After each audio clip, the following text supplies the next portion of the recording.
Hello नमस्ते, most welcome आप सभी का। उम्मीद है सब लोग बिल्कुल बढ़िया होंगे। तो स्टार्ट करते हैं आज का सेशन। और इस वाले सेशन में अपने प्रमुख संविधान संशोधन को देख रहे हैं। बहुत इंपॉर्टेंट टॉपिक है ये हमारे एग्जाम के पॉइंट ऑफ व्यू से। यहां से आपको 2 से 3 क्वेश्चन देखने को मिल जाएंगे एग्जाम में। तो बहुत आसान सी भाषा में यहाँ पर लिखे हुए हैं और ऐसा नहीं है कि इसमें सारे किए हुए हैं ना, जो हमारे लिए इंपॉर्टेंट है, जो हमारे पूछे गए हैं और पूछे जा सकते हैं। ओके, तो देखो अब हमारा ये क्या है, ये प्रथम संविधान संशोधन, ये 1951 का है। ठीक है भाई। अब ये क्या है, भारत का पहला ही संविधान संशोधन है ये। 9वीं अनुसूची इससे जोड़ी गई है। भूमि सुधार व भूमि अधिग्रहण कानून है ना भाई, सुरक्षित किए गए। लगभग 284 विषय इससे जोड़े गए थे भूमि सुधार के। और अगर हम देखें, अनुच्छेद 31A और 31B जोड़े गए।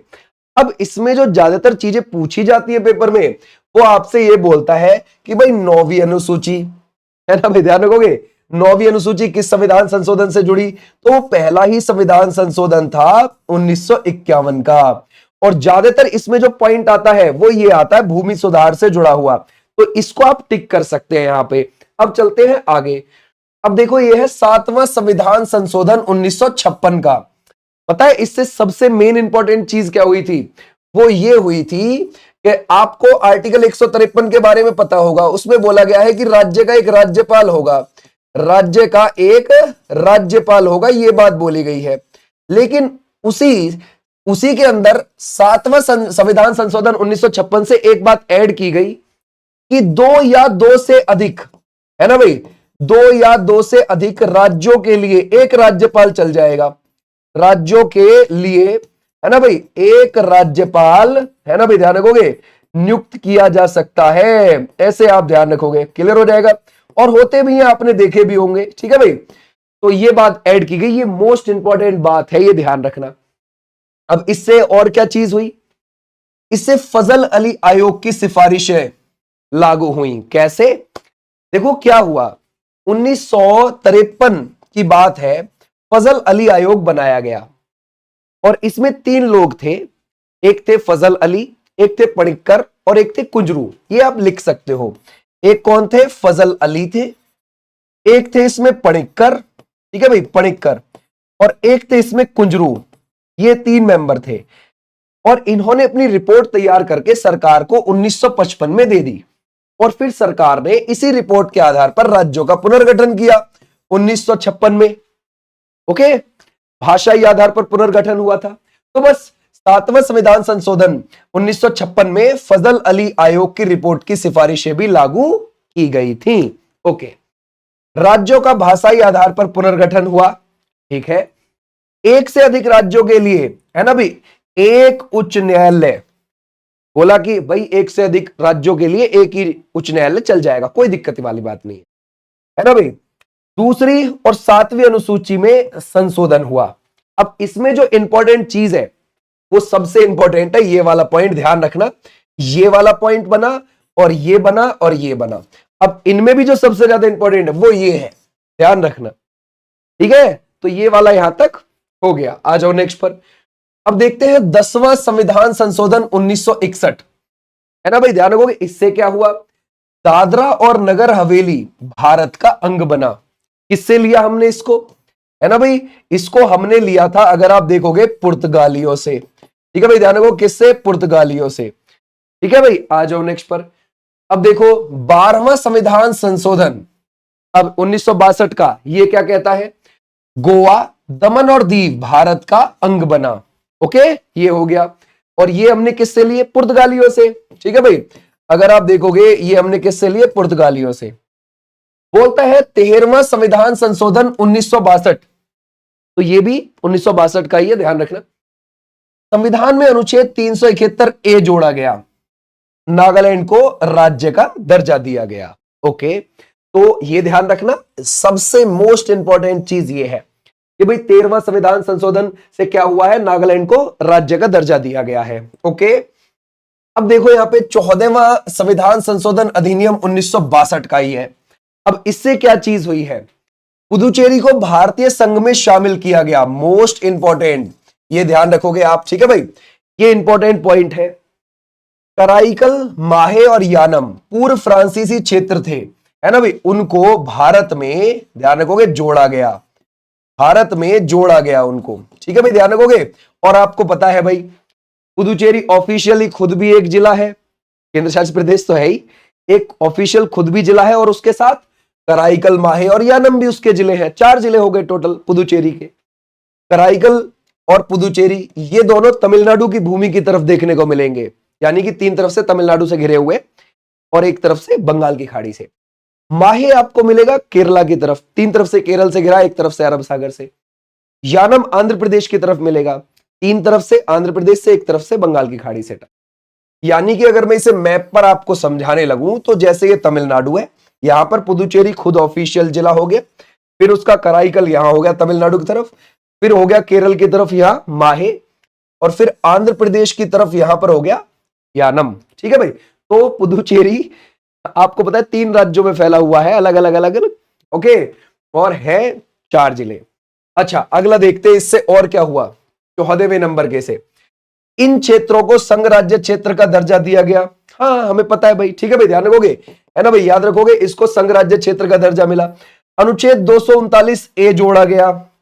कुछ संघ राज्य क्षेत्रों में विधानसभा, है ना भाई, विधानमंडल में मंत्रिमंडल का प्रावधान किया गया। ऐसे आप ध्यान रखोगे, कुछ संघ राज्य क्षेत्रों में विधानमंडल व मंत्रिमंडल का प्रावधान किया गया। सही बात है ना। कुछ केंद्र शासित प्रदेशों में विधानमंडल को शुरू किया गया, वहां पर विधानसभा को शुरू किया गया। ओके, बोलता है 15वां संविधान संशोधन अधिनियम 1963। ओके, अब ये हम 63 में पहुंच चुके हैं और 15वें नंबर पर पहुंच चुके हैं। कुछ खास इंपॉर्टेंट तो है नहीं ये, ध्यान रखना, लेकिन एक बार देख लेते हैं। उच्च न्यायालय के न्यायाधीश की सेवानिवृत्त आयु के बारे में बताया गया, यानी कि जो हमारा हाई कोर्ट है, उनके जो जजेस हैं, उनकी रिटायरमेंट की एज के बारे में ये 60 से बढ़ाकर कर दी गई 62। देखो, सुप्रीम कोर्ट में तो आपको पता है 65 होती है, 65 होती है, हाई कोर्ट में 62 होती है रिटायरमेंट की एज।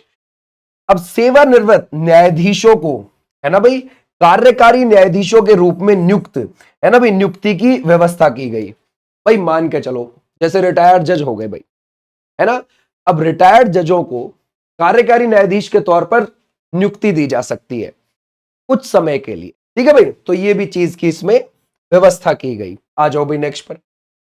बोलता है 21वां संविधान संशोधन अधिनियम 1967।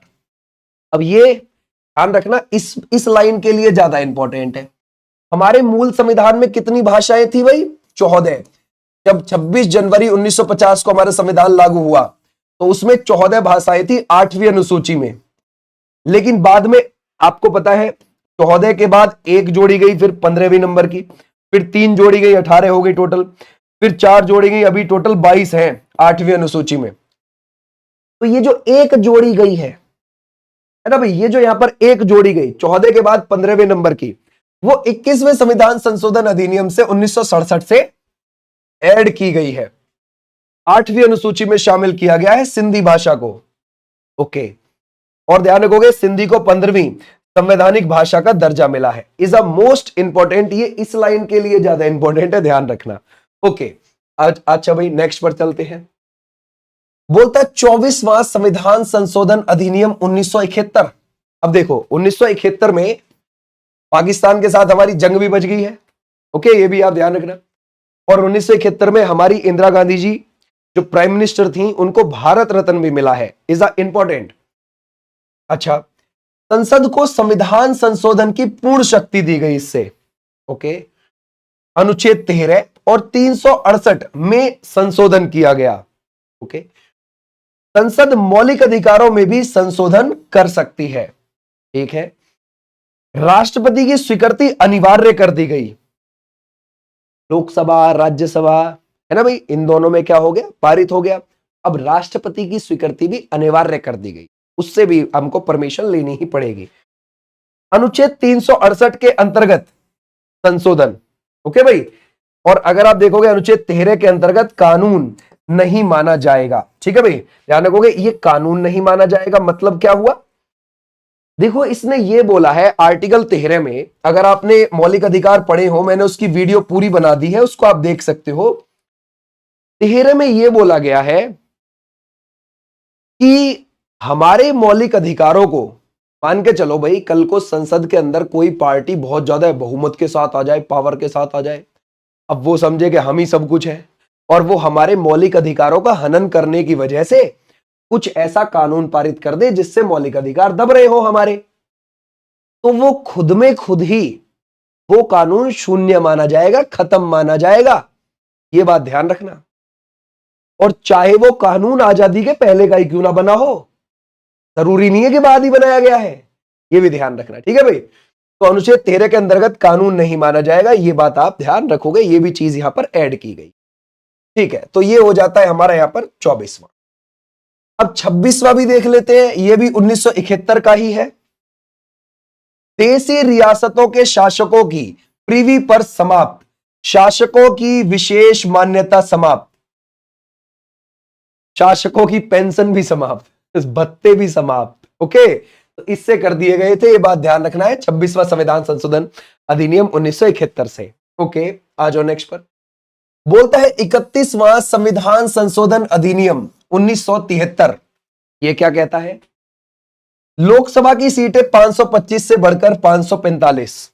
ओके, अनुच्छेद 81A 330 और 332 में संशोधन हुआ है। ठीक है, लेकिन मेन चीज किसके लिए यहां पर ध्यान रखना, लोकसभा की सीटें ध्यान रखोगे 525 से बढ़कर 545 इज इंपॉर्टेंट। ओके, देखो बोलता है 36वां संविधान संशोधन अधिनियम 1975, ये क्या है? देखो ध्यान से, जैसे मान के चलो ये आप सिक्किम देख रहे हो भाई, है ना, ये यहां पे है सिक्किम, इसके इस तरफ है नेपाल, यहां पे है भूटान और ऊपर आपको दिखेगा तिब्बत। तिब्बत पर अब चाइना का कब्जा है, तो आप डायरेक्टली चाइना भी बोल सकते हो इस एरिया को। अच्छा, ये सिक्किम खुद से खुद भारत में शामिल हुआ था, ये ध्यान रखना। कौन से भी संविधान संशोधन से? 35वां संविधान संशोधन 1974। लेकिन एक बात आप ध्यान रखना, यहां पे मैं तुम्हें बताऊं, आप सोचते होंगे कि सर हमारी जो 10वीं अनुसूची है वो 52वां संविधान संशोधन 1985 से जोड़ी गई है। हां, आपकी सोच बिल्कुल ठीक है, कोई दिक्कत नहीं है, राइट। लेकिन अगर मैं बोलूं एक बार 10वीं अनुसूची पहले भी जोड़ी जा चुकी थी और फिर उसे हटा भी दिया गया था। सोचो कैसे। ठीक है भाई, तो देखो यहां पे जो 35वां संविधान संशोधन 1974 है ना, इससे 10वीं अनुसूची जोड़ी गई थी हमारी पहले, समझ गए? और वो क्यों जोड़ी गई थी? सिक्किम को भारत का सहयोगी राज्य का दर्जा दिलाने के लिए। ठीक है, ध्यान रखोगे। तो ये क्यों जोड़ी गई थी, तो यहां पे आप लिख सकते हो, है ना भाई, सिक्किम को भारत का सहयोगी राज्य का दर्जा देने के लिए ये ऐड की गई थी। समझ गए भाई, ये ऐड की गई थी। फिर आप बोलोगे फिर सर ये 10वीं कहां चली गई थी? फिर क्या हुआ कि जैसे इसको दर्जा दे दिया भाई हमारा सहयोगी राज्य का, ये हो गया शामिल 35वां संविधान संशोधन 1974 से। फिर क्या हुआ कि 36वां संविधान संशोधन 1975 आया, है ना भाई, उससे हमने इसको पूर्ण राज्य का दर्जा दे दिया, यानी कि यहां पर हमने विधानसभा दे दी और हमने जो 10वीं अनुसूची बनाई थी उसको खत्म कर दिया। समझ गए उस समय पर।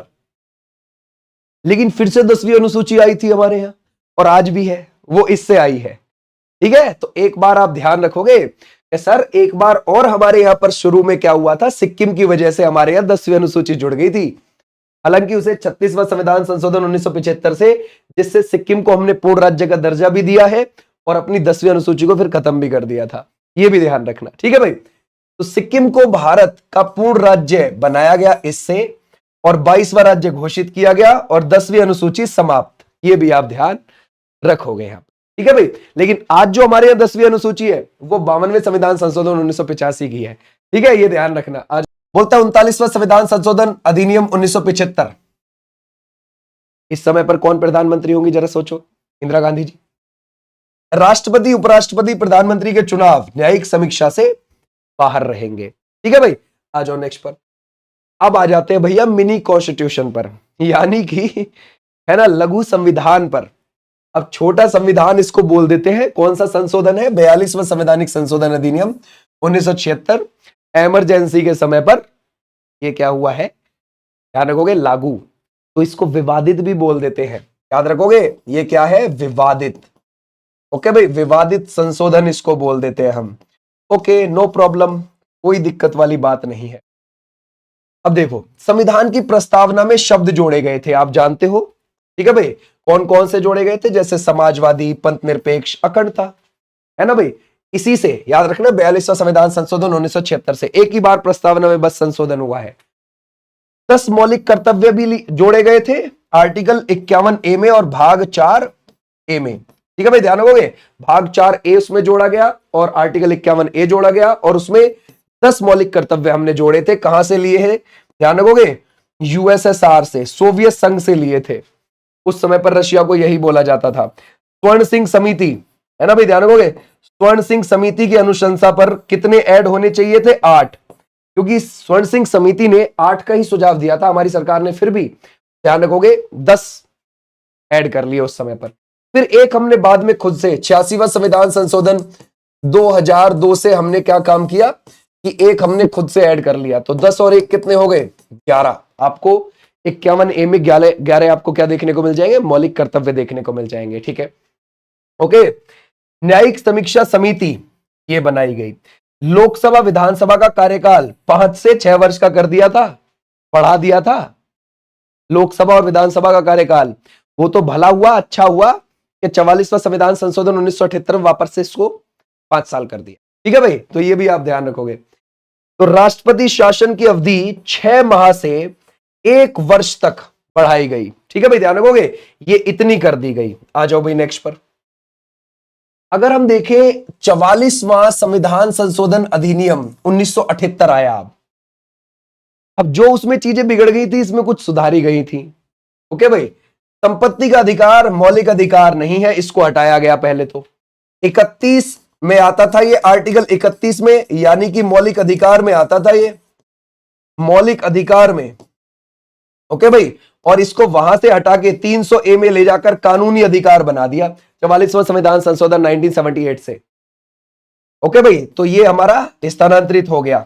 आपातकाल में अनुच्छेद 20 व 21 निलंबित नहीं होंगे। सही बात है, जब हमारे यहां नेशनल इमरजेंसी लग रही होगी, 352 लग रहा होगा, उस दौरान मौलिक अधिकार में 20 और 31 निलंबित नहीं होंगे, बाकी सारे मौलिक अधिकार निलंबित हो जाएंगे। लोकसभा विधानसभा का कार्यकाल फिर से 5 वर्ष कर दिया गया, जो 6 हो गया था, अब यह वापस से हो गया। कितना ध्यान रखोगे, इतना हो गया है 5। 52वां संशोधन अधिनियम 1985 आ गया, वही आ गया घूम फिर के, ठीक है ना भाई। ये आपको पता है कौन सी 10वीं अनुसूची जोड़ी गई थी, दल बदल विरोधी कानून इसमें लागू किए गए थे। आज 53वां संविधान संशोधन अधिनियम 1986, मिजोरम को राज्य का दर्जा, और ध्यान रखोगे अनुच्छेद 371G जोड़ा गया। तो मिजोरम वाली लाइन को आप ज्यादातर ध्यान रखोगे, इसमें इंपॉर्टेंट। आ जाओ नेक्स्ट पर। 55वां संविधान संशोधन अधिनियम 1986, अरुणाचल प्रदेश को राज्य का दर्जा, क्योंकि आपको पता है 1972 में अरुणाचल प्रदेश वाले क्षेत्र को यूनियन टेरिटरी डिक्लेयर कर दिया था, केंद्र शासित प्रदेश। आगे जाके फिर उसको ध्यान रखोगे, कौन से 55वें संविधान संशोधन अधिनियम 1986 से क्या, कौन सा दर्जा दिया गया, राज्य का दर्जा। वहां पर 60 विधानसभा की सीटें आपको पता है। आ जाओ नेक्स्ट पर, पूर्ण राज्य का दर्जा उसको मिल गया था। अगर हम देखें 56वां संविधान संशोधन अधिनियम 1987, गोवा को पूर्ण राज्य बनाया गया, दमन और दीव केंद्र शासित प्रदेश, ठीक है भाई, ध्यान रखोगे, बने। आ जाओ, बोलते 58वां संविधान संशोधन अधिनियम 1987, ये क्या कहता है, संविधान का प्रमाणिक हिंदी पाठ, हिंदी को विधिक मान्यता। मतलब क्या है भाई, देखो आपको पता है संविधान में संशोधन हुए, एक बात है, तो वो संशोधन अंग्रेजी भाषा में ही किए गए थे, अब उनको भी हिंदी में प्रकाशित कीजिए, ध्यान रखोगे। तो इससे हिंदी में प्रकाशित किया गया था पूरे के पूरे संविधान को, समझ गए भाई, बिल्कुल संशोधन के साथ साथ। ओके भाई, क्लियर हो जाएगा। तो ऐसे भी आप ध्यान रख सकते हो। बोलता है 61वां संविधान संशोधन अधिनियम 1989, मतदान की आयु 21 से घटाकर, ये ध्यान रखोगे, 18 वर्ष की गई थी। हालांकि देखो हम आम बोलचाल भाषा में उसको ऐसे बोल देते हैं कि 61वां 1989, असल में क्या है वो देखो, 61वां संविधान संशोधन 1988 है वो, समझ गए भाई। 89 में तो वो लागू हुआ है, 89 में वो लागू हुआ है 28 मार्च में जाके, तो इस वजह से हम कभी कभी 61वां 1989 बोल देते हैं, है वो 61वां 1988। ध्यान रखना, और पेपर में भी यही पूछा जाता है। ठीक है भाई, क्लियर हो जाएगा। अगर हम देखें 69वां संविधान संशोधन अधिनियम 1991, दिल्ली को राष्ट्रीय राजधानी क्षेत्र यानी कि एनसीआर या फिर आप एनसीटी बोल सकते हो, एनसीटी नेशनल कैपिटल टेरिटरी बोल सकते हो, यह घोषित किया गया। इसके पीछे के लॉजिक क्या है? देखो, ऐसा था, आपको पता है 1911 में ही अंग्रेजों ने दिल्ली को कोलकाता की जगह राजधानी बनाने की बात बोल दी थी भारत की, क्योंकि ब्रिटिश भारत की पहली राजधानी कोलकाता थी और अगर आप देखोगे फिर दूसरी दिल्ली बनी।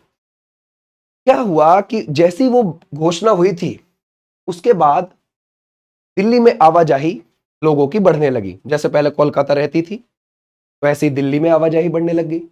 फिर भारत आजाद भी हो गया और ज्यादा बढ़ने लगी। नेहरू जी को समझ में आने लगा, प्रधानमंत्री जी को समझ में आने लगा कि भाई अब यहाँ लोग बाग बहुत ज्यादा इकट्ठे होते जा रहे हैं दिल्ली में, दबाव बन रहा है दिल्ली पे बहुत ज्यादा, एक दिन ऐसी सिचुएशन बनेगी कि मामला खराब हो जाएगा।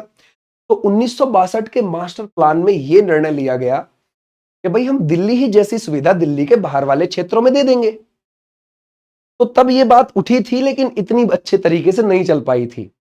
फिर आगे बढ़ा, 1985 आया और 1985 में कानूनी ठप्पा लग गया एनसीआर पर कि हाँ भाई यहां पर एनसीआर जैसी कोई चीज बनेगी। और फिर दिल्ली को राष्ट्रीय राजधानी क्षेत्र 69वां संविधान संशोधन 1991 से डिक्लेयर कर दिया। और दिल्ली तीन तरफ से हरियाणा से घिरी है, एक तरफ से यूपी से घिरी हुई है। क्या दिल्ली ही जैसी सुविधाएं दिल्ली के बाहरी राज्यों में दे देते हैं हम, ताकि लोग बाग वहीं आकर बस जाएं, दिल्ली तक ना आए। दिल्ली ही जैसी सुविधाएं वो वहीं प्राप्त करें और बस वहीं रुक जाए। तो इसीलिए एनसीआर का निर्माण होना शुरू हुआ। इससे आज अगर हरियाणा के 14 जिले आते हैं एनसीआर में और 8 जिले आते हैं यूपी में, मतलब यूपी के, पश्चिम उत्तर प्रदेश के, और राजस्थान तो सीमा भी नहीं बनाता दिल्ली से, फिर भी उसके 2 जिले एनसीआर में आते हैं, भरतपुर और अलवर। तो ये पूरा एनसीआर एरिया डेवलप करना शुरू किया सरकार ने। और आप कह सकते हो कि भाई बहुत हद तक सक्सेस हुई सरकार इसमें, बहुत हद तक हुई। लेकिन फिर भी क्या करें, पॉपुलेशन बहुत तेजी से बढ़ी, फिर भी दिल्ली पर दबाव बना, है ना। आज आप देखते हो जब आप यूपी की साइड से आ रहे होते हो तो नोएडा जैसे, गाजियाबाद जैसे शहर जो बड़े लेवल पर जाने जाते हैं, जिनको आप दिल्ली का ऑप्शन मान सकते हो, वहीं रुक जाते हैं लोग बाग, ज्यादातर रोजगार भी वहीं कर लेते हैं ज्यादातर, है ना। या फिर आप हरियाणा की तरफ देखोगे तो फिर गुरुग्राम हो गया, फरीदाबाद हो गया, समझ गए, ऐसे ऐसे हो गए। और अगर आप फिर देखोगे हरियाणा में सोनीपत को देखो, तो ये जो एनसीआर रीजन है इसको काफी हद तक डेवलप कर दिया गया। ठीक है, तो ऐसे आप ध्यान रखोगे। और अनुच्छेद 239A 239B जोड़े गए, विधानसभा में मंत्री परिषद की व्यवस्था की गई। ओके भाई, आ जाओ नेक्स्ट पर। 73वां संविधान संशोधन 1992, पंचायती राज को संवैधानिक दर्जा दिया गया था। सही बात है, ठीक है भाई। 11वीं अनुसूची जोड़ी गई थी और भाग, ध्यान रखोगे, 9 जोड़ा गया। ऐसे भी आप ध्यान रख। बोलता 74वां संवैधानिक संशोधन 1992, ये क्या कहता है, नगर पालिकाओं को संवैधानिक दर्जा और नगर निगम को भी। ये नगर निगम और नगर पालिका क्या होती है सर? नगर निगम आपको मिलेंगे 5 लाख प्लस आबादी वाले शहरों में, और नगर पालिका मिलेगी आपको छोटे शहर और कस्बों में। छोटे शहर और कस्बों में आपको देखने को मिल जाएगी, यानी कि जहां की आबादी 20,000 से लेकर 5 लाख के बीच में है, वहां आपको ये देखने को मिल जाएंगे, क्या, नगर पालिका। तो ये शहरी स्थानीय स्वशासन होते हैं, नगर पालिका और नगर निगम। बड़े शहरों में ये और छोटे शहर और कस्बों में ये। नगर पालिका में मेयर के चुनाव होते हैं, यानी कि महापौर के होते हैं, महापौर के।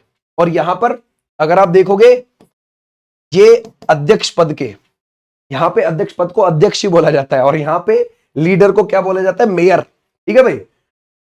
और भाग 9A जोड़ा गया, 12वीं अनुसूची जोड़ी गई। ओके भाई, आ जाओ नेक्स्ट पर। 77वां संविधान संशोधन अधिनियम 1995 में अनुसूचित जाति और जनजाति को पदोन्नति में आरक्षण की बात की गई। 86वां संविधान संशोधन 2002, शिक्षा का अधिकार मौलिक अधिकार में ऐड किया, आर्टिकल 21A। ठीक है भाई। और इसमें बोला गया कि 6 से 14 वर्ष तक के बच्चे हेतु निःशुल्क और अनिवार्य शिक्षा के बारे में बोला गया। ठीक है भाई, तो ऐसे भी आप ध्यान रख सकते हैं। 91वां संविधान संशोधन अधिनियम 2003 ये क्या कहता है? मंत्री परिषद का आकार सीमित किया गया, कुल सदस्य संख्या का 15% से अधिक नहीं होगा। ठीक है भाई, दल बदल करने वाला मंत्री नहीं बन सकता, ये भी आप ध्यान। 101वां संवैधानिक संशोधन अधिनियम 2016, इससे क्या हुआ? जीएसटी लागू हुआ। जीएसटी इनडायरेक्ट टैक्स है, 1954 में सबसे पहले फ्रांस ने लगाया था। भारत 161वां देश है इसको लागू करने वाला। और जीएसटी जो लागू हुआ है वो 1 जुलाई 2017 से हुआ है। और वो अधिनियम कब का है? 101वां संविधान संशोधन 2016 का अधिनियम है। ओके, और इससे एक जीएसटी परिषद भी जोड़ी गई 279A में। जीएसटी परिषद में 33 सदस्य होते हैं, उनका अध्यक्ष वित्त मंत्री ही होता है। तो पहले वित्त मंत्री, अगर आप देखोगे, जो जीएसटी परिषद के अध्यक्ष बने थे वो अरुण जेटली थे, और अभी कौन है? निर्मला सीतारमण जी, क्योंकि वित्त मंत्री ही जीएसटी परिषद का अध्यक्ष होता है। 33 सदस्य आते हैं इसमें, एक खुद भी 33 में से एक खुद वित्त मंत्री होता है। ठीक है, अप्रत्यक्ष करों का एकीकरण हुआ। ओके, अगर हम देखें 103वां संविधान संशोधन अधिनियम 2019, आर्थिक रूप से कमजोर वर्ग है ना भाई, ईडब्ल्यूएस आरक्षण दिया गया था। ओके, और ये ध्यान रखोगे 10% आरक्षण दिया गया, और अनुच्छेद 15(6) और 16(6) ऐड किए गए थे। 105वां संविधान संशोधन अधिनियम 2021, ओबीसी सूची बनाने का अधिकार राज्यों को दिया गया। ओके, तो ये थे तुम्हारे संशोधन जो इंपॉर्टेंट थे एग्जाम के लिए, और इसमें बहुत आसान सी भाषा में लिखा हुआ था सारी चीजों को, आप आराम से इसको पढ़ सकते हो। ये हमारी क्लास 3 से 4 बजे के बीच में अपलोड कर दी जाती है यूपीएसआई की डेली बेसिस पर। और इससे पहले हमने बहुत सारे एक्ट देखे हैं, प्लेलिस्ट में आपको वीडियो मिल जाएगी। मूल विधि को खूब ढंग में हमने पढ़ा है, तो ये भी उसी में से एक वीडियो है इंपॉर्टेंट आपके लिए। और इसकी पीडीएफ आपको मिल जाएगी ऐप पर, ऐप आप डाउनलोड कर लेना, विनीश चौधरी के नाम से ही मिल जाएगा आपको ऐप। 5 बजे यूपी पुलिस कांस्टेबल के लिए लाइव क्लास चलती है जीएस की, और 9 बजे एसएससी एमटीएस और जीडी के लिए लाइव क्लास चल रही, और 3 बजे यूपी होमगार्ड के लिए। और ऐप पर भी थ्योरेटिकल क्लासेस चलती हैं, वहां पर आप आराम से बिंदास पढ़ सकते हो। ओके, ऐप पर, ऐप विनीश चौधरी के नाम से आपको मिल जाएगा। Thank you, tata, bye bye, फिर मिलूंगा, तब तक के लिए नमस्ते।